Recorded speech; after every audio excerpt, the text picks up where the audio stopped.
This episode brought to you by Progressive Insurance. Do you ever find yourself playing the budgeting game? Shifting a little money here, a little there, and hoping it all works out? Well, with the Name Your Price tool from Progressive, you can get a better budgeter and potentially lower your insurance bill too. You tell Progressive what you want to pay for car insurance, and they'll help find you options within your budget. Try it today at Progressive.com. Progressive Casualty Insurance Company and Affiliates. Price and coverage match limited by state law. Not available in all states. Welcome to your Morning X on the original 99X. A special Wednesday with the Queen coming up just after 8. Also, we have, of course, Dave Matthews tickets coming up here in just about 20 minutes in the Morning X ticket window. But for now, let's Sleaze, brought to you by McDonald's. Archways to Opportunity helps employees achieve their dreams. You want to learn more, just visit McDonald's.com. That Diane Sawyer interview with Eric Dane, who was recently diagnosed with ALS, was just released. Tough. It's very sad. This part is he's talking to Diane Sawyer about his diagnosis. I started experiencing some weakness in my right hand. And I didn't really think anything of it. At the time, I thought maybe I'd been texting too much or my hand was fatigued. But a few weeks later, I noticed it had gotten a little worse. So I went and saw a hand specialist, who sent me to another hand specialist. I went and saw a neurologist, and the neurologist sent me to another neurologist and said, this is way above my pay grade. Finally, after 9 months, the crushing reality. He is told he has the incurable disease that progressively kills the nerves that connect to your muscles, affecting your arms, legs, speech, breathing. In the end, for so many, paralysis while your mind is still acute. It's called ALS. I will never forget those 3 letters. It's on me the second I wake up. It's not a dream. It's not a dream. So sad watching the interview. You can just see it in his eyes, and it's just such a sad thing.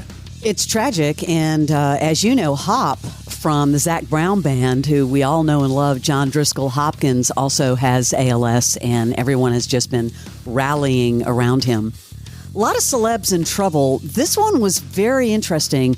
Have you been keeping up with Mario Lopez? Yeah, and it's confusing. It's very confusing. He was served with a $10 million defamation lawsuit by this woman, Desiree Townsend, who claimed that he defamed her in an Instagram post where he commented on a news clip about her rare neurological disorder, implying she was faking the symptoms. Ooh. Well, guess what? He was just served papers. Yeah, and she filmed the whole thing, which is what we have. This is really strange. You have to kind of strain to hear what's going on, but he's basically out in his front yard, of course, with no shirt on, and it looks like he's just out maybe washing the car or something. And by the way, he's worth millions of dollars, I believe, and it looks like he lives in like a small ranch. It is really kind of crazy, and people are wondering why this lawsuit is $10 million. That's a lot. And this girl's been going on, threatening to do it, and then she finally did. So here's the service, but then there's more to the story. Yeah. You've been served, Mario. Drop it on the ground. You can drop it on the ground. Lawsuit's right there, Mario. You've been served, so it's there. Thank you. See you in court, Mario.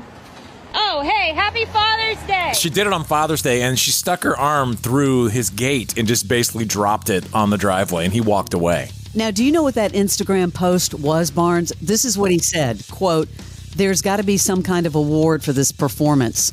Hashtag method acting. Hashtag Oscar worthy." That's it.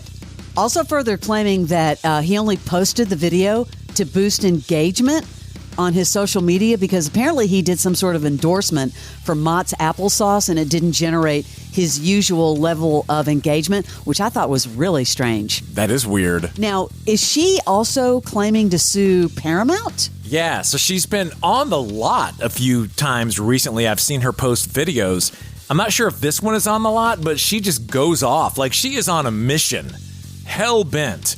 This is her with a message to Paramount. Hey, Paramount. Hopefully now it's become abundantly clear that you have messed with the wrong person. And your very, very public service is coming next. In fact, don't you have a July 2nd shareholder meeting coming up? It'd be a shame if that turned into viral clickbait for your downfall. So see you guys in court soon. Ta-ta! She's very peppy about it. Wow. I know. She is. What's going to be next? That, and whenever there's shareholders meeting, I guess she's just going to show up because you have to go in and, identify the person. And yeah, it's going to be interesting. I'm going to keep you in the courtroom. The jury in the Sean Diddy Combs trial had to view videos from the infamous freak-offs. Can you imagine being on the jury? They were saying, Barnes, that these videos went from anywhere from 11 to 39 minutes. And I'm sure a lot of the jurors felt super uncomfortable. I mean, having to watch that? And this dated back to like 2012, featuring some of his ex, Cassie Ventura. They're actually watching sex? They're watching this in the courtroom. Wow. I know. I mean, I guess they need to get the point across of what he was doing, and that'll sure do it. It's so shocking. Well, one celeb who is actually enjoying something, and that is, I don't know if you saw this, but Ed Sheeran has been vindicated after this huge, remember the lawsuit with his song that was apparently that song Thinking Out Loud that infringed on the Marvin Gaye song? Yes. Let's Get It On. Apparently it will stand after the Supreme Court passed on an appeal. Oh boy, do I have something for you. What? This is sort of the Dumb Barnes reality show. What? The hell? You watch this stuff, I watch all the dramas, and then you watch all the reality stuff. You just reality shamed me. I know. And you don't even know. What is it? This is Netflix's new reality competition show, All the Sharks. As in Shark Tank? The show features 4 teams of shark enthusiasts who will compete to photograph as many shark species as possible. Who came up with this? They're going all over the world. The Maldives, South Africa, Japan, Galapagos Islands, Bahamas, Australia. You take a look. Just keep your eyes open. That shark has to be here somewhere. I see it going over the ridge. Banded hound shark. There it is. 4 teams of shark experts. 6 locations. Their mission? Find and photograph as many sharks as possible. Every shark caught on camera earns you points. The rarer the shark, the more points you earn. To win this competition, you can't just find some sharks. You have to find all the sharks. I might watch that. July 4th. But why aren't they in with the sharks? That would make it more enticing. Well, they're going to have to be in with them to find them. They're going to have to find them. We'd have to find them, but I mean, it just says all they have to do is photograph them. I want to come up with a better title. Instead of all the sharks, put something with shark hunting, like some kind of, let's call it what it is. But Workshop it. When's that start? Netflix, July 4th. Thank you. Oh, July 4th. Perfect. Your July 4th weekend. Everyone's getting in on Shark Week, every freaking channel.